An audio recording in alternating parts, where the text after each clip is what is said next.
32장.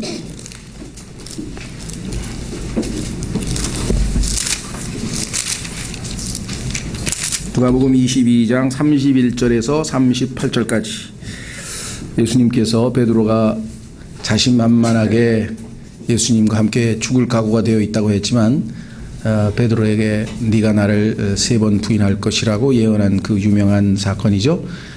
우리의 영은, 우리의 마음은 주님을 위해서 모든 것을 버릴 것 같은 각오지만 실제 우리의 육은 나약해서 그와 같은 용기 있는 일을 실천에 옮긴다는 것은 아주 불가능하다는 것을 여실히 보여주고 계시는 것 같습니다. 31절서부터 38절까지. 또 주께서 이르시되 시몬아 시몬아 보라 사탄이 너희를 밀가부로듯 하려고 너희를 갖기 원하였으나 내가 너를 위하여 내 믿음이 쇠하지 않도록 기도하였은즉 너는 돌이킨 뒤에 내 형제들을 강하게 하라 하시니 그가 그분께 이르되 주여 내가 주와 함께 감옥에도 죽는 데에도 갈 각오가 되어 있나이다 하매 그분께서 이르시되 베드로야 내가 네게 말하노니 이날 수탉이 울기 전에 네가 나를 안다는 것을 3번 부인하리라 하시고 또 그들에게 이르시되 내가 너희를 돈주머니와 진보다리와 신도 없이 보내었을 때에 너희에게 무슨 부족한 것이 있었느냐 하시니 그들이 이르되 없었나이다 하매 그때 그분께서 그들에게 이르시되 그러나 이제 돈주머니가 있는 자는 그것을 취할 것이요 진보다리도 그리하여 칼이 없는 자는 그리하고 칼이 없는 자는 자기 옷을 팔아 하나를 살지어다. 내가 너희에게 이르노니 기록된 바 그가 범법자들 가운데서 계수되었도다 한 이 말씀이 반드시 내 안에서 이루어져야 하리니 나에 관한 일들은 끝이 있느니라 하시매 그들이 이르되 주여 보소서 여기에 칼 2자루가 있나이다 하니 그분께서 그들에게 이르시되 족하도다 하시니라. 자, 오늘 말씀 다시 한번 처음부터 확인해 보겠습니다. 또 주께서 이르시되 시몬아 시몬아 보라 사탄이 너희를 밀가부로도 하려고 너희를 갖기 원하였으나 시몬아 시몬아 이렇게 2번 불렀네요. 그 전에 주목받던 사람은 누구였습니까? 그 유명한 가롯 유다였었죠. 가롯 유다가 예수님을 배반한 장면이 아까 위에서 21절에서부터 23절 사이에 나왔었고 그 다음에 제자들은 누가 더 큰 자인지 서로 자기의 그 지위를 확인하는 그런 싸움을 어리석게도 주님 앞에서 보였는데 주님은 오히려 섬기는 사람이 더 위대하다는 그 유명한 말씀을 하셨습니다. 자, 이제 베드로가 주목받고 있는 상황인데 베드로를 아마 마귀가 나중에 이 오순절날 3,000명에게 복음을 전하고 또 초창기 유대인들을 향한 복음 사역의 일대 아주 전기를 마련하는 위대한 일꾼이 될 것을 알고 집요하게 요즘 표현을 하자면 스토킹을 한 거죠. 집요하게 쫓아다니면서 어떻게든 베드로를 무너뜨리려고 계획을 했었던 것 같은데 실패했죠. 그것은 예수님께서 그 사실을 미리 아시고 기도하셨다고 성경에 기록되어 있습니다. 여러분도 알게 모르게 주님의 기도로 얼마나 많은 시험에서 벗어났는지는 아마 지금은 잘 모를지 모르겠습니다만은 나중에 하늘나라에 가면 주님께서 기도하셔서 우리가 시험에서 벗어난 일들이 어쩌면 무지무지하게 많을지도 모르겠어요. 이 경우를 보니까. 자, 2번에 걸쳐서 시몬아 시몬아 이렇게 2번 부르셨는데 이와 같은 표현이 성경에 보면 한 10번 정도 나옵니다. 이것은 관심을 주목하기 위한 것이겠죠. 뭔가 강조하기 위한 것. 그래서 여기서는 아마 시몬에게 뭔가 인상 깊게 기억하도록 하기 위하신 것 같아요. 보라 사탄이 너희를 밀가부로도 하려고 너희를 갖기 원하였으나. 보통 2가지가 있습니다. 사탄은 채를 치듯 하는데요. 여기서 밀가부로듯 한다는 얘기는 이 스위트란 말은 채를 치는 겁니다. 밀가루를 채를 치다 보면은 고운 가루는 밑으로 다 빠지고 위에 덩어리나 불순물이 위에 남죠. 마귀는 우리를 이렇게 채를 칩니다. 그래서 우리의 예수 그리스도를 따르고자 하는 좋은 성품과 우리의 순수한 마음과 이런 것들은 다 밑으로 가라앉게 만들어버리고 위에 거친 것만 남아있게 만들어서 우리를 하여간 넘어뜨리게 하는 것이 사탄이라고 한다면 반대로 예수 그리스도는 키질을 하신다라고 되어 있는데 한번 확인해 보겠습니다. 반대 예수님은 키질을 하는데 어떤 방식으로 하는가? 누가복음 17장 3절. 누가복음 17장 3절에 보면은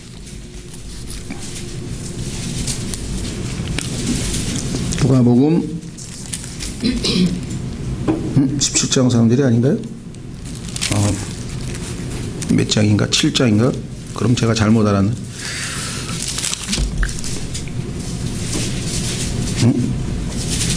7장 7장도 아닌가 본데.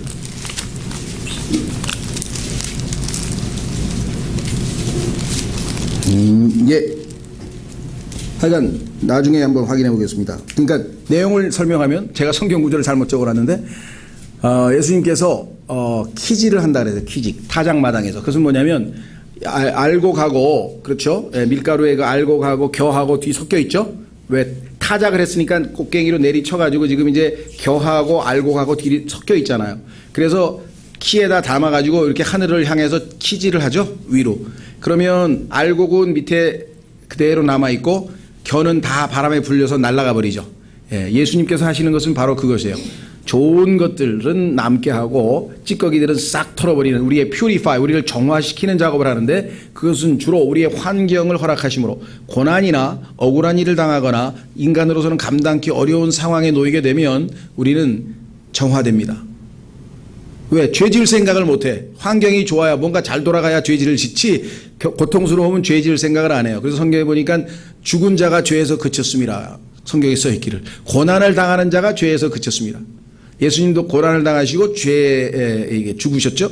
그러니까 우리에게 고난이라고 하는 것은 하나님과 우리의 마음이 식어버렸을 때 주님 품으로 우리를 끌어당기는 그러한 역할을 하는 것이 바로 예수 그리스도의 키질이에요. 키. 반면에 사탄의 이 채를 치는 것은 밑으로 좋은 것들은 다 빠져나가게 하고 아주 악한 못된 것만 우리에게 남아있도록 하는 것. 정반대의 일을 하는데 예수님께서는 사탄이 그런 짓을 했다. 너를 그렇게 했는데 다행히 내가 기도를 했기 때문에 너는 지금 믿음을 여전히 지키고 있다. 이렇게 말씀을 해주셨는데 여기서 가지기를 원했다는 표현이 있어요. 이 세상에서 우리를 갖기 원하는 두 인격체가 있습니다. 하나는 하나님이시고 하나는 사탄입니다. 자, 하나님은 영이시고 사탄도 영입니다. 악한 영이시죠. 영이죠. 그래서 인간의 혼, 육, 즉 뭔가 실제적으로 일을 할 수 있는 뭔가 행동을 취할 수 있는 우리를 하나님의 뜻을 이루시기 위해서도 필요하고 마귀가 자기의 심부름을 자기의 일을 성취하려고 해도 필요하다. 그래서 우리가 전장터예요. 마귀와 하나님. 선택은 우리에게 있죠. 우리가 예수 그리스도께로 돌리면 우리의 마음을 예수님께로 내어드리면 우리가 성령을 쫓아서 아름다운 모습이 되는 것이고 그렇지 아니하면 그리스도인이나 아주 추한 모습이 되어버리는 것은 우리에게 달려 있습니다. 그렇죠? 예, 갖기를 원했는데 다행히 주님께서 우리를 위해 기도해 주셨다라고 성경에 말씀을 했죠. 자, 그래서 욥기 23장 10절 우리에게 닥치는 모든 어려움은 우리를 정화시키기 위함이라. 아주 욥기 23장 10절은 크리스찬이면은 모르는 분이 별로 없을 것 같은데 모르겠습니다. 워낙 이 성경 구절이 많이 알려져 있고 인구에 회자되면서 여러 써가지고 이렇게 벽에다가 붙여놓기도 하고 그러죠. 그러나 내가 가는 길을 그분께서 하시나니 그분께서 나를 단련하신 뒤에는 내가 금같이 나오리라. 마치 불순물이 들어있는 금이나 금광석이 재련 과정을 거쳐서 찌꺼기는 다 빠져나가고 순금만 남듯이 우리가 고난이라고 하는 시련이라고 하는 이러한 것들을 통해서 순수한 모습으로 주 앞에 설 수 있다라고 성경에 말씀을 했고 베드로전서 4장 이 경우에 마귀에게 시험을 당했던 베드로도 나중에 베드로전서에서 그와 같은 취지의 말씀을 남겨놓았습니다. 베드로전서 4장 12절 베드로전서 4장 12절 사랑하는 자들아 너희를 단련하려고 오는 불같은 시련에 관하여는 마치 이상한 일이 너희에게 일어난 것 같이 여기지 말고. 어려운 일이 닥치면 이상하다고 생각하지 말라. 왜 그럴까요? 대부분의 그리스도인들이 이상하다고 생각하거든. 나 지금 신앙생활 잘하고 있는데 왜 이런 일이 생기는 거야? 이렇게들 생각하는데 그러지 말라. 그럼 어떻게 되냐? 오히려 너희가 그리스도의 고난에 참여하는 자가 되었으므로 기뻐하라. 우리도 예수님과 같은 길을 걷고 있구나. 기뻐하라. 이것은 그분의 영광이 드러날 때 너희가 넘치는 기쁨으로 또한 즐거워하게 하려 함이라. 놀라운 사실은요. 너희가 그리스도의 이름으로 인해 비방을 받으면 행복한 자로다. 행복의 정의가 다르죠? 성경과 이 세상이. 이 세상은 뭐예요? 돈을 많이 벌면, 명예가 높아지면, 존경을 받으면, 성공을 하면 등등. 그러나 성경은 주는 자가 받는 것보다 더 복되다고 했고 인내하는 자가 행복하다고 했고 야고보서에서는 사도행전에서는 주는 것이 더 복되다고 했고, 여기서는 예수님 이름으로 인해 비방을 받으면 행복한 자라. 왜? 영광의 영 곧 그분의 영께서, 하나님의 영께서 너희 위에 머물러 계시느니라. 그분께서 그들 편에서는 비방을 받으시나 너희 편에서는 영광을 받으시느니라. 엄청난 말을 베드로는 훈련을 통해서 깨닫았죠. 그래서 결국은 이와 같은 말씀을 베드로전서에 기록해 놓은 것을 보게 됩니다. 자, 여기서 이 32절, 내가 너를 위하여 내 믿음이 쇠하지 않도록 기도하였은즉 너는 돌이킨 뒤에 내 형제들을 강하게 하라. 놀랍죠? 예수님께서는 우리를 위해서 기도하시는 분이신데 성경에 여러 곳에 나오는데 세 군데를 찾아보겠습니다. 빠른 속도로. 요한복음 17장, 예수님께서 지상에 계셨을 때 기도하셨다. 우선 확인해 보겠습니다. 요한복음 17장 9절. 요한복음 17장 9절. 내가 그들을 위해 기도하나이다. 지금 아버지께 제자들에 대해서 말씀하고 있습니다. 내가 그들을 위해 기도하나이다. 내가 세상을 위해 기도하지 아니하고 아버지께서 내게 주신 자들을 위해 기도하오니 그들은 아버지의 것이니이다. 자, 20절에도 또 기도한다고 했습니다. 내가 이 사람들만을 위해 기도하지 아니하고 그들의 말로 인하여 나를 믿을 자들을 위해서도 기도하오니. 결국 여러분과 저를 위해서도 기도하셨다. 자, 그러면 지금도 기도하고 계신다. 히브리서 7장 25절.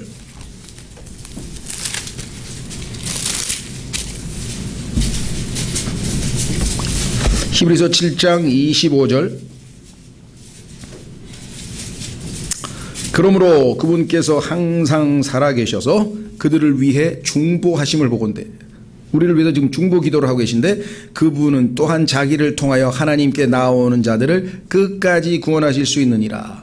여러분 중에 단 하나도 탈락해서 하늘나라에 가는 도중에 다시 지옥으로 되돌아올 사람은 없다 이 말이죠. 그분은 끝까지 구원하실 수 있다. 그리고 지금 현재 여러분과 제가 너무나 영적으로 나약하기 때문에 우리로 하여금 이 세상의 시련을 잘 이겨내고 승리하기 위해서 기도하고 계신다. 로마서 8장.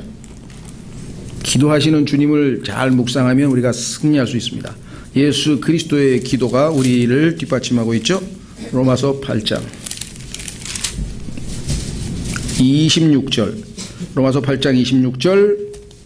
이와 같이 성령께서도 우리의 연약함을 도우시나니 우리가 마땅히 기도할 바를 알지 못하나 성령께서 말로 할 수 없는 신음으로 친히 우리를 위해 중보하시느니라. 마음을 살피시는 분께서 성령의 생각이 무엇인지 아시나니 이는 그분께서 하나님의 뜻대로 성도를 위해 중보하시기 때문이니라. 자, 여기는 지금 성령님의 기도시죠. 자, 그런데 34절로 갑니다. 성령님의 기도를 듣고 하나님께 전달하는 분이 누구냐? 하늘에 계신 우리 하나님 우편에 계신 그리스도. 34절. 누가 정죄하리요? 죽으신 분은 그리스도시요 참으로 다시 일어나신 분도 그리스도시니 그분께서는 바로 하나님의 오른편에 계시며 또한 우리를 위해 뭐라고요? 중보하시느니라. 그래서 오늘 누가복음에서 주님은 하늘나라에 가셔서도 여전히 우리를 위해 중보하고 계신 분이심을 확인하게 됩니다. 얼마나 우리가 든든한가. 여러분과 제가 내가 진짜 신앙생활 형편없이 하는데 이상하다. 왜 나에게는 내가 그래도 이 정도로 그래도 교회 생활도 하고 이 정도로 이게 뭔가 하나님의 보이지 아니하는 예수 그리스도에 대한 기도 응답이다. 저는 이렇게 생각합니다. 자, 32절에 돌이킨 뒤에, 돌이킨다고 하는 말은 성경적 이 신학 용어로 얘기하면 회심입니다. 회심. 세상에 자기의 인생길을 가죠. 각자 자기 길로 간다라고 이사야서 53장에 써 있는데 각자 자기 인생길을 간 사람이 마지막 늙어서 사람들에게 자신의 인생을 화려하게 자랑하는 것이 I did it my way. 나는 내 길을 갔었노라. 그리고 어쨌다는 거예요. 그 다음에 그 어느 길로 가겠다는 거예요. 우리는 I am the way. 나는 곧 길이라. 그래서 그분을 통해서 아버지께로 우리는 간다 이 말이에요. 나로 말미암지 아니하거나 아버지께로 올 자가 없다고 말씀하셨죠. 자, 그래서 우리는 돌이킨 뒤에 누구께로 돌이키느냐? 예수 그리스도께로 돌이킵니다. 가던 길에서 돌이켜서 이제 사람들은 각자 자기 길로 가고 우리는 주님이라고 하는 구원의 길, 하나님의 길이신 예수 그리스도께로 돌아오죠. 내 형제들을 강하게 하라. 가만히 있어봐. 주는 그리스도시요 살아계신 하나님의 아들이시나이다. 이렇게 분명히 마태복음 16장에서 베드로가 고백했으면 그때 베드로는 회심한 것이 아닐까요? 회심했죠. 회심했지만 구약적 배경에서 회심했기 때문에 예수님께서는 예수님이 죽으시고 부활하신 그때에 살아계신 예수님께로, 즉 부활하신 예수님께로 다시 회심할, 즉 신약적 의미에서의 회심에 대한 언급을 하고 계신 것이고, 그 후에 베드로에게 맡기신 사명은 무엇인가? 형제들을 강하게 하라. 그러면 어떻게 하면 강하게 하는가가 성경에 써 있네요. 한번 확인해 보겠습니다. 어떻게 하면 강하게 할 수 있는 것인가? 자, 요한복음 21장. 요한복음 21장.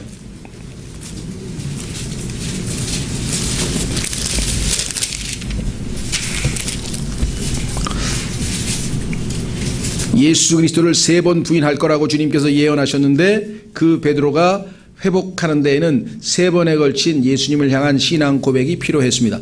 주님께서는 그 트라우마를 완전히 깨끗하게 씻겨주시고 베드로로 하여금 더 이상의 정죄하는 자괴감이나 정죄감이 없도록 하신 다음에 쓰시기 위해서 이렇게 배려하셨죠. 요한복음 21장 15절. 이처럼 그들이 먹은 뒤에 예수님께서 시몬 베드로에게 이르시되 요나의 아들 시몬아, 네가 이것들보다 나를 더 사랑하느냐 하시니, 그가 그분께 이르되 주여 그러하나이다. 내가 주를 사랑하는 줄 주께서 아시나이다 하매, 그분께서 그에게 이르시되 내 어린 양들을 먹이라. 네, 처음에는 어린 양들을 먹여야 됩니다. 영적으로 어린 사람부터 먹여야죠. 두 번째 그에게 이르시되 요나의 아들 시몬아, 내가 나를 사랑하느냐 하시니, 그가 그분께 이르되 주여 그러하나이다. 내가 주를 사랑하는 줄 주께서 아시나이다 하매, 그분께서 그에게 이르시되 내 양들을, 큰 양이네요. sheep, 아까는 the lambs, sheep, 양들을 먹이라 하시고, 세 번째 그에게 이르시되 요나의 아들 시몬아, 내가 나를 사랑하느냐 하시니, 그분께서 자기에게 세 번째 내가 나를 사랑하느냐 하고 말씀하시므로 베드로가 근심하며 그분께 이르되 주여 주께서 모든 것을 아시오매 내가 주를 사랑하는 줄 주께서 아시나이다 하니, 예수님께서 그에게 이르시되 내 양들을 먹이라. 성도들을 강하게 하는 방법은 먹이는 방법밖에 없습니다. 잘 먹어야 튼튼하게 큰다는 것을 우리가 잘 알 수가 있죠. 그래서 베드로전서 5장으로 가면 베드로는 장로들에게 성도들을 잘 먹이라, 그래야 튼튼하게 큰다, 이렇게 얘기를 하네요. 베드로전서 5장. 그러면 잘 먹지 못하면 어떻게 됩니까? 나약하죠. 영적으로 너무나 사람들이, 우리 주변의 그리스도인들이 심약합니다. 약간의 고난과 약간의 어려움에도 굉장히 흔들흔들거리는 경우를 너무나 많이 보죠. 그렇죠. 네. 성경에는 우리가 강인한, be strong in the Lord, 주 안에서 강건하라, 불화살을 맞아도 끄떡없이 전신갑옷을 입고 담대하게 흔들거리지 않고 넘어지지 말라, 이렇게 지금 에베소서 6장의 결론에 가서 얘기하죠. 영적 전쟁 시에. 자, 베드로전서 5장 1절. 베드로전서 5장 1절. 너희 가운데 있는 장로들에게 권면하노니 나 역시 장로요 그리스도의 고난의 증인이요 또한 앞으로 나타날 영광에 참여할 자니라. 너희 가운데 있는 하나님의 양떼를 먹이고, 나왔네요. 이것이 영적 지도자들이 할 일이죠. 먹이는 겁니다. 감독하되, 감독이라고 하는 말은 위에서 내려본다는 뜻인데요, 우리가 생각하는 것처럼 감독해가지고 뭐 벌 주기 위한 것이 아니라 돌보는 거죠. 그래서 성경에 보니까 이 감독하고 다스린다고 하는 말이 take care, 돌본다는 말로 성경에 해석이 되어 있습니다. 억지로 하지 말고 자진해서 하며 더러운 이익을 위해 하지 말고 오직 준비된 마음으로 하며 하나님의 상속 백성 위에 주인처럼 군림하지 말고. 그러니까 감독하는 거하고 군림하는 거하고는 다른 겁니다. 군림은 주인 노릇하면서 부려먹는 걸 얘기하는 거죠.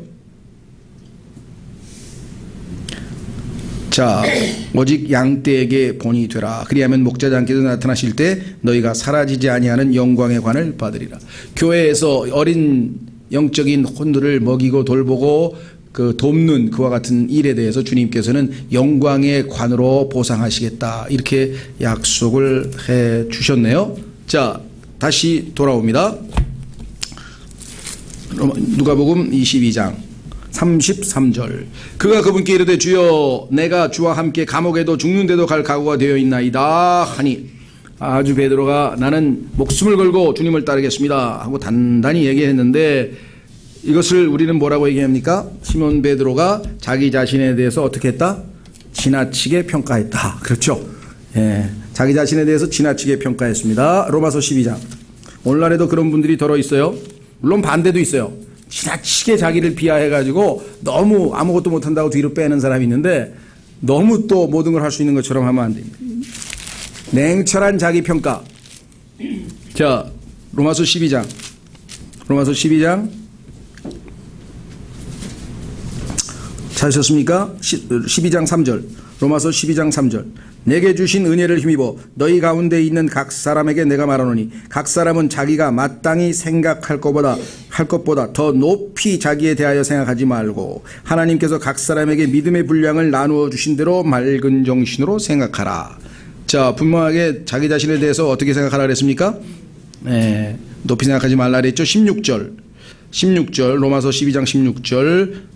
서로를 향해 같은 생각을 가지며 높은 것들의 생각을 두지 말고 도리어 낮은 처지의 사람들에게 겸손히 행하며 스스로 지혜 있는 것으로 여기지 말라. 이렇게 주님께서 말씀하셨는데 베드로는 자신 있게 용기 있게 예수님을 위해서 나는 목숨까지 바칠 수 있는 그런 사람입니다 하고 지나치게 자기를 과대평가를 해버리고 말았네요. 그렇죠? 예. 자, 다시 돌아오면 그분께서 이르시되 베드로야 내가 네게 말하노니 이날 수탉이 울기 전에 네가 나를 안다는 것을 3번 부인하리라 하시고, 주님께서는 이 베드로가 자기 자신을 알 수 있는 기회를 주시기 위해서 미리 얘기를 하셨어요. 그래서 수탉이 베드로가 예수님을 3번이나 저주까지 하면서 부인할 때 수탉이 우는 소리를 듣고 어떻게 했습니까? 성경에 따르면 베드로가 비통하게 울더라. 그렇죠. 우리가 하나님께서 우리 자신을 평가한 그 모습을 안 받아들이고 교만했다가 자기 자신을 바라보는 순간에 주님께서 자기 자신에 대해서 미리 말씀하신 것을 생각하고 비통하게 울었다고 성경에 기록되어 있습니다. 자, 베드로는 사실 지금 왜 이렇게 됐냐면 자기가 주님을 위해서 뭔가 좀 해보려고 그랬는데 주님이 그럴 필요 없다고 하면서 막았죠. 자, 누굽니까? 유다가 사람들을 데리고 와서 군인들을 데리고 와서 예수님을 잡아가려고 왔는데 베드로가 칼을 뽑아가지고 거기 온 대제사장의 종 말고의 귀를 내리쳤죠. 근데 예수님께서 칼에 집에 다시 꼽으라 그러면서 그 말고의 귀를 다시 붙여주는 기적을 거기서 보이셨는데요. 베드로는 그때 굉장히 쓴뿌리가 난 거예요. 아니 난 지금 주님을 위해서 지금 목숨 걸고 하는데 이거 뭐야 이거. 그래가지고 지금 하나님께 잔뜩 쓴뿌리가 나 있는 상태에서 베드로는 지금 사실은 영적 성숙이 미성숙하다는 것을 스스로 보이고 말았죠. 그래서 마가복음에 가면요 예수님께서 이렇게 얘기합니다. 제자들과 베드로에게 이르시되, 베드로가 예수 그리스도의 제자 됨에서 떨어져 나갔어요. 제자에서 탈락해버렸. 제자들과 베드로에게 말하시되, 성경에 그렇게 써 있어요. 그 순간 베드로는 이미 지금 제자의 도에서 십자가를 지고 주님을 따르는 게 아니라 자기 의를 드러냈다는 것을 성경에서 은연중에 우리에게 암시하고 있습니다. 그러니까 외형적으로 막 으쌰으쌰 하는 것만 좋은 건 아니고요. 그렇다고 반대도 있어요. 자기 비하. 난 아무것도 못해. 난 아무것도 못해. 밤낮 아무것도 못해. 그럼 하나님께서 주신 은사는 뭐예요? 그 은사로 섬기라 그랬는데 그 은사는 땅바닥에 한 달란트 묻어놓듯이 묻어놓고 꼼짝달싹도 안 하면은 그것도 나중에 게으르고 악한 종아 하고 주님께서도 하시죠. 이게 균형 잡는 게 보통 쉬운 일이 아닙니다. 어려운 일이 아닙니다. 그렇죠. 주신 만큼 그렇다고 교만해서도 안 되고 그렇다고 비굴해서도 안 되고 성령께서 충만하시지 않으면 결코 우리는 균형 잡힌 절제하는 객관적인 모습을 갖기가 어려워요. 다 자아에 도취되기가 쉽죠. 반대로 너무 자기를 높이 평가하던가 자기를 너무 비하하던가 둘 중에 하나예요. 그것이 열등감으로 나타나든 그것이 우월감으로 나타나든 다 그거는 주님으로부터 온 것이 아닙니다. 왜? 성령의 열매의 특징 가운데 하나는 temperance, 절제이기 때문에 균형 잡힌 모습, 안정된 모습. 딱 봐도 뭔가 저 사람은 뭐 흔들림이 없네. 그런 모습을 우리가 보일 때, 그렇죠? 교만하지도 않고 그렇다고 나약하지도 않고 야 뭔가 다른데 이런 걸 느꼈다면 주님께서 여러분을 통해서 역사하고 계시다는 것을 사람들에게 보여주는 셈이 되겠죠. 자, 그래서 다시 돌아옵니다. 35절 또 그들에게 이르시되 내가 너희를 돈주머니와 진보다리와 신도 없이 보냈을 때 너희에게 무슨 부족한 것이 있었느냐 하시니 그들이 이르시되 없었나이다 하매, 실제적으로 누가복음 9장에서는요 어떻게 했냐면은 이거 다 가지고 가라고 얘기를 했어요. 근데 왜 그랬을까요? 그때는 이스라엘의 잃어버린 양들을 위해서만 가라 그랬어요. 그렇죠? 그런데 지금은 하나님의 경륜이 바뀌어서 유대인들이 예수 그리스도를 거부했기 때문에 지상에 세우고자 하는 하늘의 왕국을 세우지 않으시고 예수님은 십자가에서 죽으시고 2000년 후에 다시 오시기 때문에 교회 시대가 시작될 때에는 하나님께서 인간을 다루시는 방식, 즉 하나님의 경륜이 바뀌게 되는 거죠. 따라서 이제 십자가 이후에 교회 시대가 펼쳐질 것을 미리 내다보시면서 이제 그들에게 사전 준비를 철저하게 할 것을 말씀하고 계십니다. 그때 주님께서 물어보니까 그때는 없었나이다. 왜? 하나님께서 그 단기 선교에서 모든 것을 채워주셨는데 이 36절 그때 그분께서 그들에게 이르시되 그러나 이제 돈 주머니가 있는 자는 그것을 취할 것이요 짐 보따리도 그리하고 칼이 없는 자는 자기 옷을 팔아 하나를 살지어다. 예, 오늘날 모르겠습니다. 제가 함부로 비판하는 건 당연히 아니고요. 예, 그 유명한 이 디교 선교사를 포함해서 기소선의 무슨 목사께서 아주 그냥 아무것도 않고 무전여행을 가면서 하나님께서 다 채워줘서 뭐 선교를 했다 하면서 이걸 뭐 셀 수 없이 간증을 하는데 성경적으로 보면은 그건 잘하는 것은 아니네요. 예, 이 시대에는 그렇게 무대뽀로 가라고 하지도 않으셨고요. 예, 분명하게 사전에 철저하게 잘 준비하고 갈 것을 주님께서 말씀하신 것을 보게 됩니다. 물론 순수한 마음을 받으셔서 굶지 않게 먹이시고 또 이렇게 저렇게 역사를 했죠. 그러나 역사를 하나님께서 했다고 해서 그것이 하나님의 뜻에 순종한 거냐? 그렇지는 않습니다. 그렇죠? 예. 예를 들면 하나님께서 급하면요 당나귀 입을 열어서도 말씀하세요. 그러니까 그냥 도구로 쓰임받은 것과 하나님을 우리 안에 모시고 다니는 그릇과는 다르죠. 종이컵이 아무리 유용하게 쓰임받더라도 종이컵을 집에다 잘 간수하고 고귀하게 모시고 있는 사람은 없습니다. 필요한 만큼 쓰고 던져버리는 것이 종이컵이라고 한다면 단순히 주님으로부터 도구로 쓰임받았다는 것이 그가 하나님 앞에 올바른 신앙생활을 했다는 것을 입증하는 것은 아니에요. 항상 올바른 신앙생활은 쓰임받았다는 데 중요한 게 아니라 주님께서 원하시는 합당한 열매를 완전함에 이르는 성령의 열매를 얼마만큼 맺어서 하나님을 기쁘시게 하고 영광을 드렸느냐, 이게 문제인 것이죠. 그렇죠? 그래서 외형적으로 무슨 업적을 자랑하고 뭐 몇 명을 구령했고 뭐라 하고 무슨 성경 공부를 5,000번을 인도하고 막 이런 거 업적 내세우는데 그건 하나님께서 필요하면 급하면 당나귀도 쓰시는 거예요. 예, 그거 가지고 그 사람을 평가할 필요는 없어요.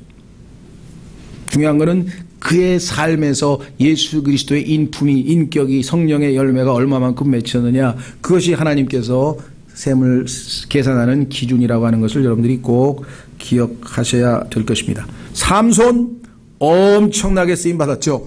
삼손이 맺은 열매가 무엇입니까? 여러분도 아시다시피 전혀 하나님의 성품과는 다른 모습을 보였죠. 다만 크게 쓰임받은 것은 사실이죠. 그렇죠? 네. 자, 다시 돌아옵니다.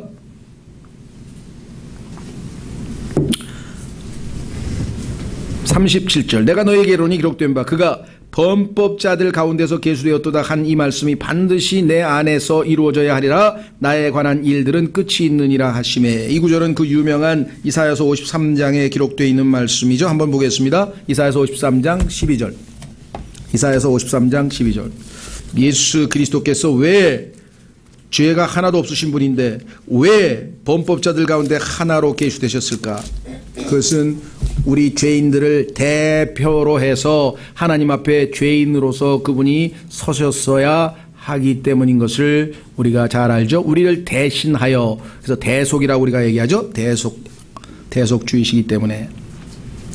이사야서 53장 12절 그러므로 내가 그로 하여금 위대한 자들과 몫을 나누게 하리니 그가 강한 자들과 노력한 것을 나누리라. 재림 때의 예수님의 모습, 초림 때의 모습은 그 뒤에 써 있습니다. 이는 그가 자기 혼을 쏟아 부어 죽기까지 하며 범법자들과 함께 계수되었기 때문이 아니라 그는 많은 사람들의 죄를 담당하였으며 범법자들을 위해 중보하였느니라.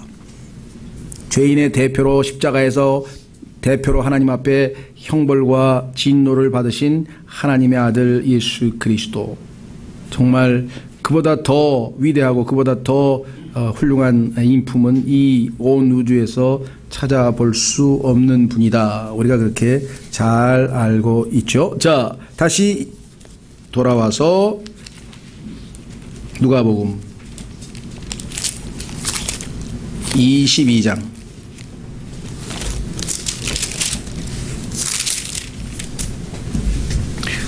이 말씀이 반드시 내 안에서 이루어져야 하리라.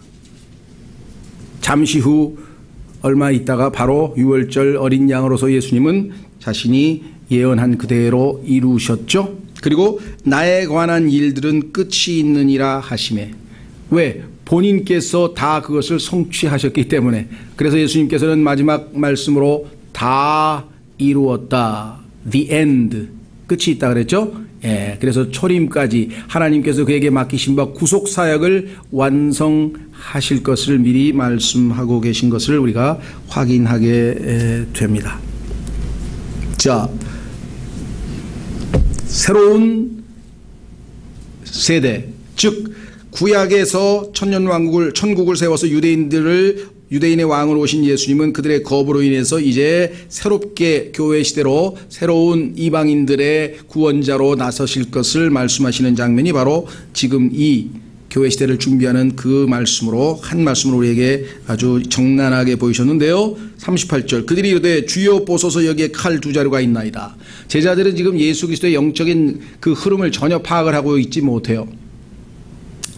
자, 이 칼에 대한 얘기는요. 때로는 바울도 그 복음 전하다가 강도도 만나고 했기 때문에 자기 방어 수단으로 필요한 경우 갖추라고 한 얘기인데 이것을 마치 무슨 전투에 나가는 사람인 것처럼 칼 두 자가 여기 있습니다 이렇게 얘기를 하니까 주님께서 표현이 좀 그렇죠? 이렇게 얘기했습니다. 네가 아직도 말을 못 알아듣는구나. 됐다. 이제 지금은 너희가 알아들 수가 없으니까. 지금은 더 이상 얘기해봐야 알아들을 수 없으니까 됐다. 그 말이 여기서 얘기하는 뭡니까? 조카도다. 어떤 분들은 칼 두 자루면 됐어. 그런 소리로 또 해석하시는 칼 두 자루 갖고 어떻게 전쟁에 나갑니까?